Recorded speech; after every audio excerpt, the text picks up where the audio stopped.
சின்ன பொண்ணு, மணி 9 மணி ஆகுதுமா. இந்த பெட் காஃபியாவது குடி. யோ, தூங்கும் போது எழுப்பாதன்னு எத்தனை வாட்டி சொல்லியிருக்கேன். சாரி செல்லம், கதவை வந்து பூட்டுமா. நான் பாத்திரம் எல்லாம் தேய்ச்சி வச்சுட்டேன், வீடை பெருக்கிட்டேன், தொடச்சிட்டேன், துணியை துவைச்சு போட்டேன், உனக்கு லஞ்சு டிஃபன் எல்லாம் செஞ்சு வச்சுட்டேமா. எனக்கு ஆபீஸ்க்கு டைம் ஆகுது, நான் கிளம்புறேன். அட பாவி பயல, என்கிட்ட என்னென்ன பேச்செல்லாம் பேசுவான்.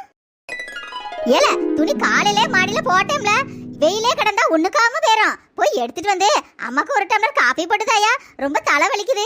போமா, நாளை வீட்டு வேலை செய்ய முடியாது. ஆம்பளை பிள்ளை என்ன வேலை வாங்கிட்டு இருக்க? உன் பொண்ணு இருக்கால, அவளை செய்ய சொல்லு. அதால பெத்த தாய்க்கு ஒரு டம்ளர் காபி போட்டு தர மாட்டேங்கல. வர்றவா உங்களை நல்ல வேலையில போட்டு வசக்குவா, அப்ப தெரியல.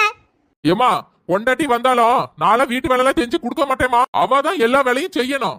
பாப்போங்க, பாப்போம், பார்க்க தானே போறேன். அம்மா.